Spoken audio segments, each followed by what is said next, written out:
All right, so for today, section 3.2, part B, solving polynomial equations algebraically, and I put right there by grouping. Grouping means that you're going to get a bunch of terms, and you're going to have to group them in a way that maybe they have something in common. That way you can take that common term out. Maybe it's going to be an X that they all share, or a Y, or a Z, or something like that. So whenever you do grouping, okay, grouping is based on organizing. Okay, so you're going to organize your terms that have a common factor. Okay, so you're going to have a common factor, whether it be numbers or letters, but usually it's going to be letters. Okay, I'm going to do two examples that are not from your homework, one that is. Okay, and just be patient because these require a little bit of time. Okay, because we don't want to rush it. We want to see, like, why is it that I group these things together. So here is the first example for us. So we're just going to simplify or factor. I guess we can either put factor, or they might say simplify in your no, it does say factor. So we're going to factor these things. Okay, and here's the first one. 20 AW squared plus 8 AZ minus 10 BW squared minus 4 BZ. Remember I told you these look complicated. Okay, they're not terrible. Plus 2 CZ. But they don't look nice. They want us to factor this. Now you'll kind of notice that they have like A's, B's, C's, W's, and Z's, right? They have a lot of different things. But one thing I noticed is that half of the 6 terms, because there's 6 terms right there, thank you. Half of those 6 terms have W squares. The other half of the 6 terms have Z's. Now every other one, or like there's 2 of them that have A's, 2 of them that have B's, 2 of them that have C's, right? But half of them have W squares, the other halves have Z's. So this is what I'm going to do. I'm going to organize them by the most common factors, the W squares and the Z's. So look, I'm going to write 20A W squared minus 10B W squared plus 5CW squared. Notice how all those 3 have a W squared on it? Now, I'm going to keep writing the rest of the terms. Plus 8AZ minus 4BZ plus 2CZ. Now, what I just did right now isn't difficult to do, just rewriting stuff, right? The hard part is noticing that the first 3 terms that I put actually have a W squared in common.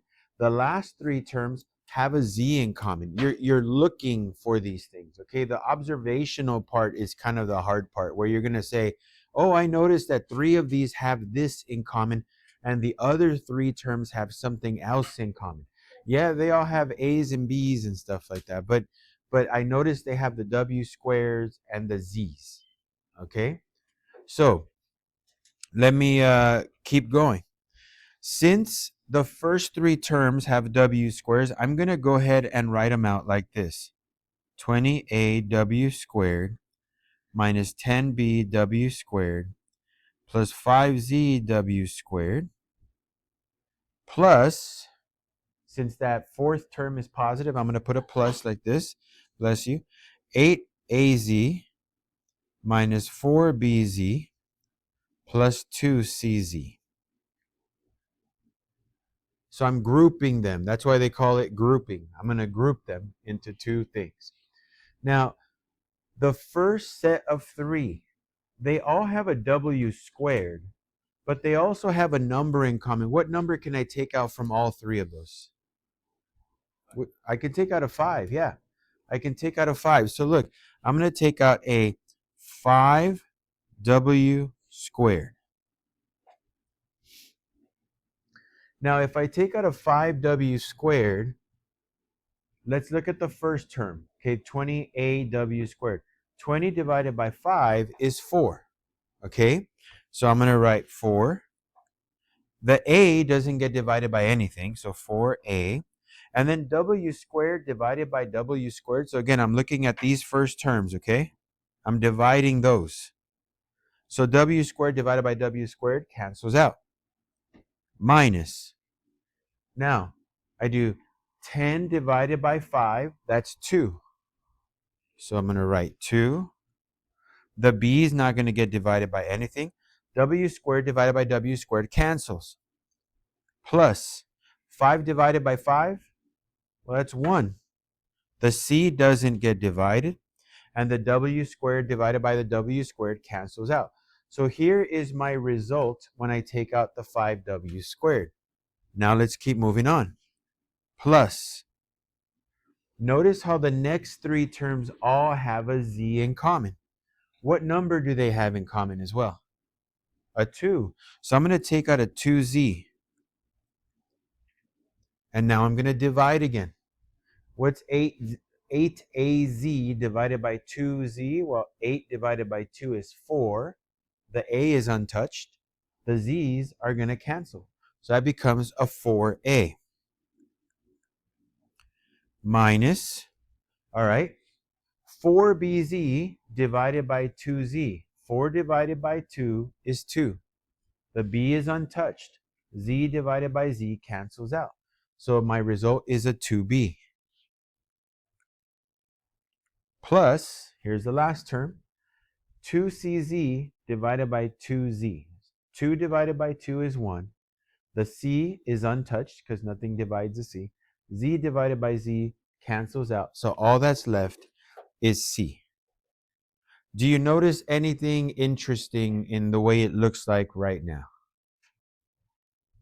Do you see anything that you're like, huh, that's kind of cool, or that's kind of weird? What do you see? Huh? What's the same? The stuff in the parentheses? Yeah. If you do this correctly, the stuff in the parentheses will match. That's how you know you did the work right, okay? We're one step away from finishing. But this right here is the key to you knowing whether you're doing this correctly or not. If this matches, that means you're doing it right, okay? Now, what I'm going to do, the stuff that I highlighted, I'm going to rewrite, okay? I'm going to rewrite that. So 4a minus 2b plus c. What is left? What didn't I highlight? That's going to be another parenthesis. 5w squared and a positive 2z. This is my answer. This is now factored. Okay? So that stuff I highlighted better happen. It doesn't have to be the same terms, 4a minus 2b, but it has to look the same, both of them. If it doesn't, then you did it wrong. Okay? And then the part that goes in this other parenthesis is the stuff that we did not highlight. So the 5w squared plus the 2z goes in that other parenthesis. And that's how you finish it. If you put this in the front, it does not matter. I actually prefer to put this in the front just because I prefer smaller terms in the front. But I'm just kind of going with, let's write the matching part first. But you can put the matching part after. It doesn't matter. I prefer the highlighted part on the back part, on the back side of it. But it's multiplication, so you can flip it. It doesn't matter. Okay? However you want. If you want on the next problem, we'll do it the other way, just so you can see. Are we okay with this one? It took time, right? Just kind of organizing, rewriting, factoring. And then remember, you actually have a check step right there where you can see if your parenthesis parts after you factored don't match, then you're wrong. Something's off. It better match, okay? So here we go. There's another example, not part of the homework. Then we'll do one last example that is part of the homework, okay? But this one was, I guess you would call the easy one. The reason why I would call this one the easy one, is because in the middle, there was a plus, okay? This next one's going to have a minus, and that's going to force us to change some signs, okay? It's not that it's that difficult, but it's different, okay? So here we go. Let's go example number 2.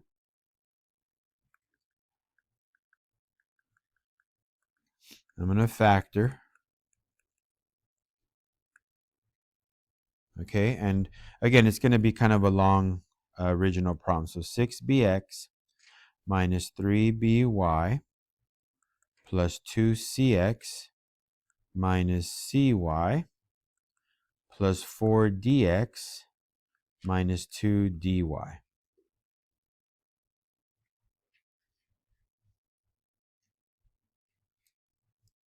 So again, you have to use your observational skills and say, okay, what do 3 out of the 6 all have? And what do the other 3 out of the 6 all have? Right? So I noticed like 2 of them have B's, 2 of them have C's, 2 of them have D's, just 2 of them. I don't want that. I need 3 that have the same thing. So the BX, CX, DX, those all have an X. So there's 3 things that have an X in common. And then I noticed there's a negative 3by, a negative cy, and a negative 2dy, 3 things that have y's. So I'm going to group them like that, okay? So let me rewrite this. The x's first, or you can do the y's first, but I just prefer going with whatever's in the front. So 6bx plus 2cx plus 4dx, those are my x's. And then minus 3by minus cy minus 2dy. And now I'm going to go ahead and group them. I'm going to put parentheses around the first 3, parentheses around the last 3, and that's where that little trick kind of happens, okay? So parenthesis around the first 3, this is going to be normal, nothing tricky about this. Now notice how I'm supposed to put a minus sign right here, and then I'm supposed to group the last 3. But when I group this, since there's a minus in the middle, then I have to change the sign for both of those next terms. And if you're wondering, well, why would I do that? Well, think about it. If you wanted to distribute this negative back inside, shouldn't it be -3, a -1, and a -2 that results? And notice if I make them positives, if I distribute it, they will all be negative. So that's the tricky part to this problem. If there's a minus in the middle and you group them, you better change those signs. And you'll know you did something wrong because then when you do your factoring, they're not going to match. And you're going to wonder, why don't they match? And they'll be off by signs, not by numbers, by signs. So that kind of is a hint. That's why I tell you that check step is important, because if it doesn't match, you messed up. You got to try to figure out, what did you mess up on? All right. I know that the first set of 3 have an X in common because I did that on purpose. What else do they have in common? A 2. So let's take out a 2x. Let's take out a 2x. So if I take out a 2x, all right, 6bx divided by 2x. 6 divided by 2 is 3. B is untouched. X divided by x cancels out. So this becomes a 3b plus, all right, now 2cx divided by 2x. So 2 divided by 2 is 1. C is untouched. X divided by x cancels out. So I get a 1c, or just a c, plus 4dx divided by 2x. So 4 divided by 2 is 2. D is untouched. X divided by x is 1. Cancels out. So it's just going to be a 2d. So I'm expecting that in the next parenthesis, I better get a 3b plus c plus 2d. If not, I messed up. So let me put a minus here. What does the second set of 3 have in common besides the y? Is there anything? No, right? So that just means I can take out just the y. Well, that's easy, because if I'm just taking the y out, then that means this will be 3b plus c plus 2d, because I'm just removing the y. Do I have matching trinomials in the group? Yeah, I do. That means that I did this right. This matches. If it matches, then I'm just pretty much one step away from doing my problem. So let's do it backwards this time. Let's write down what's not highlighted. That's 2x minus y. And now let's write down what is highlighted. 3b plus c plus 2d. Okay, what was the hard part to this problem? The hard part is right here. I'm going to highlight it in pink.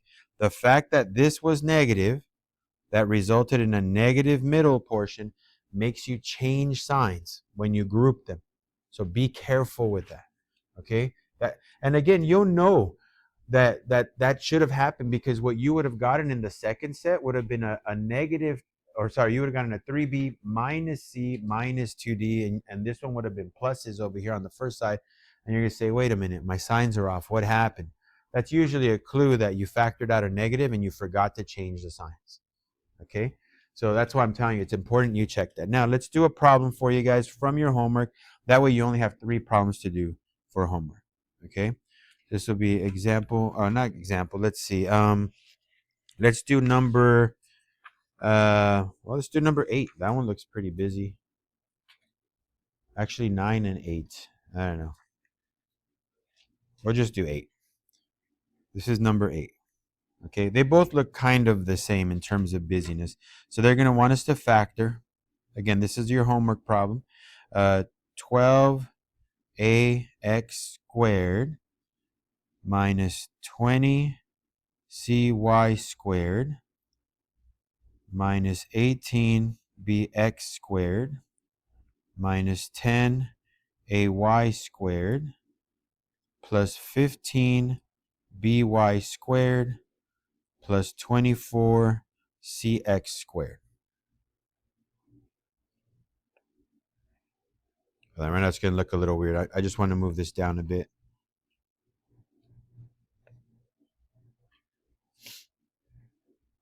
So that's what number 8 looks like on your homework.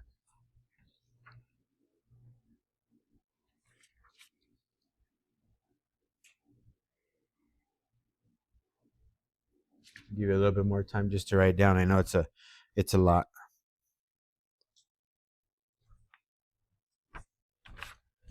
If you want, start reorganizing it, right? What letter or what term do 3 of these have? Give me one of the things. What do you guys think? X squared, right? 3 of them have an x squared. There's a 12ax squared, a negative 18bx squared, a positive 24cx squared. So 3 of them have an x squared. What's the other thing that the other 3 have? The y, right? The y squared. There's a negative 20cy squared, a negative 10ay squared, and a positive 15by squared. So 3 of them have an x squared term that they share. 3 of them have a y squared term that they share.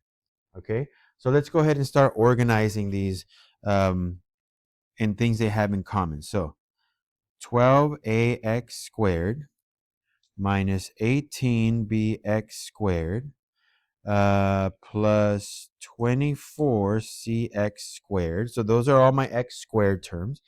Now my y squared terms, that's minus 20cy squared. And then I have minus 10ay squared and positive 15by squared. Now I want you guys to notice something, and you may not see it right away, but you'll see it eventually. You notice how my x squared terms have an a x squared, b x squared, c x squared. In other words, they're in a, b, c order. You notice how my y squared terms are in c, a, b order. Okay, I'm going to recommend that you write them in the correct order. Because when I factor this, there's going to be an A, a B, and a C. If I factor the first three, there'll be A, B, C's there. This one's going to say C, A, B, and it might freak some people out. They're like, wait, it doesn't match, but it kind of does. But you just have to reorganize them. So instead of worrying about it later, let's just fix it now. I know this has A, B, C for the first three terms. I have C, A, B for the last three. So let me just switch the negative 20 CY squared and the negative 10 AY squared. I'm just going to switch them. I'm going to put the A in the front, the B in the middle, the C towards the end. Okay, so it's going to take us an extra step. But I'm just kind of noticing that it might be important for us to fix it. Okay, so is it required to fix it? No, it's not. It really isn't. But it might make things easier when you're doing your work. So I'm trying to see if we can make this a little bit simpler to see. So here we go. So I'm just rewriting it. Now notice how my x squared terms have a, b, c. My y squared terms are an a, b, c. So it should match when I factor it. Now let's start grouping these things. When I group it, 12ax squared minus 18bx squared plus 24cx squared. See how there's a minus in the middle? That means that when I put my parenthesis, all signs are going to change. So that positive 15 will become a minus. That negative 20 will become a positive. Okay, so 10a squared, ay squared. Let me change this to minus plus. So this will be 15by squared, 20cy squared. All right, now let's factor. I already know that the first three have x squareds in common. What else do they have in common numerically? What's the biggest number that can divide a 12, a 24, and an 18? A 6, right? A 6 can divide all three. So I'm going to take out a 6x squared. Well, 12 divided by 6 is 2. A is untouched. The x squareds will cancel. Minus, okay, 18bx squared. 18 divided by 6 is 3. The b is untouched. The x squareds will cancel. Plus, now the 24cx squared. 24 divided by 6, that's 4. The c is untouched. The x squareds cancel. So there we go. Minus. All right, I know the y squareds are going to come out because they all have them in common. What number divides 10, 15, and 20? 5. That's the biggest I can go, right? 5. So I'm going to take out a 5y squared and then do this one more time. Then my answer will be the next step. 10ay squared divided by 5y squared. Well, 10 divided by 5 is 2. The a doesn't get messed with. Y squared over y squared cancels. So it's just going to be 2a minus, all right, 15by squared divided by 5y squared. Well, that's 15 divided by 5 is 3. The b is untouched. Y squared over y squared cancels. So we have 3b. And then plus 20cy squared divided by 5y squared. So 20 divided by 5 is 4. The c is untouched. The y squareds will cancel. So I have 4c. And after you're done with this, you should notice that your parentheses match. If we would have never switched this, if we never would have switched it from the top line to this line right here, the second line, it would have been okay. I would have gotten a 4c plus 2a. So it would have looked like this. 4c plus 2a minus 3b. And then you might have said, whoa, this doesn't match that one. But it actually does. Because there's a positive 4c here. There's a positive 4c here. There's a positive 2a here and a positive 2a there. A negative 3b and a negative 3b. They're identical. They just don't look the same. But they are the same. So in an effort to try to save some confusion, I figured, why don't we fix it first? That way, when we get to this step where it's highlighted, we can obviously see they match, right? Instead of like, oh, let's make a match now. So if you don't want to do what I did in the very beginning, that's okay. You're just going to have to fix it later, okay? You're going to fix it at some point. So I just figured do it earlier. That way it matches when you get to this step. Let's go ahead and write our answer. 6x squared minus 5y squared. That's what was left over. The highlighted part, 2a minus 3b plus 4c. This is our grouping for this problem, our factor. So your homework for today is just doing questions 7, 8, 9, and 10. So I'm going to put homework, do numbers 7 through 10. That's it. The rest of it is going to be for day 3. And same question. Hold on. I'll let you guys go.